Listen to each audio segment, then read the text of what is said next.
अस्सलाम वालेकुम जी। पीपीएससी का पेपर हुआ है जिसके क्वेश्चन आप लोगों के साथ शेयर करने के लिए जा रहे हैं। आज पीपीएससी का पेपर था तो उसके कुछ क्वेश्चंस हैं। सबसे पहला क्वेश्चन है, first martial law imposed in Pakistan. तो 7 अक्टूबर 1958 को पहला मार्शल लॉ लगाया गया। फिर उसके बाद है, first finance minister of Pakistan Malik Ghulam Mohammad हैं। नेटो लेफ्ट अफ़गानिस्तान, नेटो ने कब अफ़गानिस्तान को छोड़ा? तो ये 29 फरवरी 2020 को। डेफिशिएंसी ऑफ विटामिन ए काज, तो विटामिन ए की डेफिशिएंसी से क्या होता है जी? तो इससे नाइट ब्लाइंडनेस होती है। तो अगर आप लोगों ने हमारा व्हाट्सअप ग्रुप ज्वाइन करना है तो ये इस नंबर पे आप मैसेज करके वो भी ज्वाइन कर सकते हैं। तो आप लोगों से रिक्वेस्ट है कि अगर चैनल को सब्सक्राइब नहीं किया तो वो कर दें, क्योंकि इस चैनल के ऊपर हम पेपर अपलोड करते हैं। जैसे ही पीपीएससी का पेपर होता है तो उसके जो क्वेश्चंस होते हैं वो इसके ऊपर हम अपलोड करते हैं। इसके अलावा जॉब्स के हवाले से भी अपडेट देते हैं। फिर उसके बाद क्वेश्चन नंबर 5 है, ताशकंद एग्रीमेंट। तो ये किसके दरमियान था? तो ताशकंद एग्रीमेंट जो था ये इंडिया और पाकिस्तान के दरमियान था, जो कि 10 जनवरी 1966 को हुआ था ये वाला। तो ये आप देख सकते हैं। सेक्रेटरी जनरल कौन है जी? यूएनओ के अंतोनियो गुटरेस हैं, जो कि पुर्तगाल से बिलोंग करते हैं। Study of inner parts of earth, inner parts जो अर्थ के हैं उनकी स्टडी को क्या कहते हैं? तो जियोफिज़िक्स है। इसके ऊपर थोड़ा सा डाउट है, अगर आप लोगों को पता हो तो ज़रूर कमेंट में बताइएगा इसका जो सही आंसर हो। तो आप लोगों से रिक्वेस्ट है कि वीडियो को पूरा देखें और चैनल को सब्सक्राइब कर दें ताकि आप तक जो नई आने वाली वीडियो है वो फ़ौरन पहुंच सके। नेक्स्ट क्वेश्चन नंबर 8 है जी, old name of the capital of Balochistan. अब देखें, बलूचिस्तान के जो इस वक्त कैपिटल है उनका ओल्ड नेम क्या है? अब ये बड़ा घुमा फिरा के उसने क्वेश्चन दिया है। तो बेसिकली ये क्वेटा को उसने ओल्ड नेम पूछा था, क्योंकि वही इसका कैपिटल है। तो उसका ओल्ड नेम शाल या फिर शाल कोड था। How many European Union, EU से है, European Union countries did not use euro currency. तो ये 7 कंट्रीज़ हैं। Chairman of Pakistan Olympic Syed Arif Hasan है जी। उसके बाद ये क्वेश्चन नीचे है, 156 से 163 ग्राम। ये ना हॉकी की जो बॉल होती है उसका वज़न पूछा हुआ था, तो मुझसे मिस्टेक हो गई है। हॉकी की जो बॉल है उसका वज़न था ये।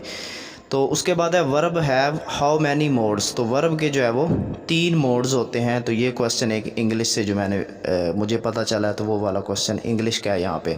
ये आप क्वेश्चन नंबर 11 को करेक्ट कर लीजिएगा। ये हॉकी का वेट पूछा हुआ था। नवाब वकारुल मुल्क बिकेम सेक्रेटरी ऑफ अलीगढ़। तो कब बने थे? 1912 में। फ़िरोज़ शाह तुगलक का जो रूल पूछा हुआ था, कब तक उन्होंने हुकूमत की? 1351 से लेकर 1388 तक। उसके बाद है, Poona packet was an agreement between. तो ये किसके दरमियान पूना पैकेट का एग्रीमेंट था? तो ये महात्मा गांधी और डॉक्टर बाबा साहब अम्बेडकर के दरमियान था। तो ये ना हिंदू के जो मुख्तलिफ़ क्लासेस होती हैं उनके ऊपर ये वाला एग्रीमेंट हुआ था 1932 को। ये इसकी सारी डिटेल यहाँ पे मैंने लिखी हुई है, तो ये आप लोग देख लीजिएगा। आप व्हाट्सअप ग्रुप ज्वाइन कर सकते हैं, हम ट्रिक्स के साथ क्वेश्चंस को करवाते हैं। आप वहाँ पे जाके चैनल पे वो भी देख सकते हैं। उर्दू के हमने ट्रिक्स लगा के बहुत सारे क्वेश्चन करवाए हुए हैं, तो वो आप देख सकते हैं, तकरीबन कंप्लीट उर्दू। उसके बाद है, literal meaning of Islam complete submission and obedience to Allah. Which material are recycled under the soil. कौन से मटीरियल जो रिसाइकल्ड होते हैं?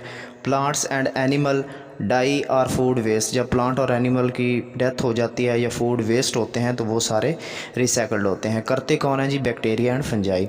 Who introduce the term of cold war. George Orwell ने कोल्ड वार की टर्म इंट्रोड्यूस करवाई थी। अटाकामा डेजर्ट, ये एक डेजर्ट का पूछा हुआ था, जनरल नॉलेज का क्वेश्चन है, मोस्ट फेमस। ये पेपर के अंदर पूछा जाता है कि ये वाला डेजर्ट कहाँ पे था? तो ये चिली के अंदर था। उसके बाद है, national game of south Korea. तो टेक्वांडो ये उनकी गेम है। उसके बाद है, foreign exchange and trade matters called in economics. तो इकोनॉमिक्स के अंदर इसको क्या कहते हैं? फॉरेक्स या फिर एफएक्स कहते हैं इसको। Indian nuclear test name. तो जो इंडिया ने न्यूक्लियर टेस्ट या न्यूक्लियर धमाका किया था उसका ये उन्होंने नेम पूछा हुआ था, तो उसका नेम है जी ऑपरेशन स्माइलिंग बुड्ढा। तो ये भी फेमस क्वेश्चन है, अक्सर पूछा होता है पीपीएससी के पेपर में, तो ये भी आप लोग कर लीजिएगा। उसके बाद है, तहज़ीबुल अखलाक कब शाया हुई? 1870 में। अवामी शायर कौन है जी? नज़ीर अकबर आबादी। और एक आपने पढ़ा होगा ग़ज़वा और सरया में फ़र्क दो। जो सरया था उसका पूछा हुआ था, जिसमें नबी पाक सल्लल्लाहु अलैहि वसल्लम ने पार्टिसिपेट नहीं किया था।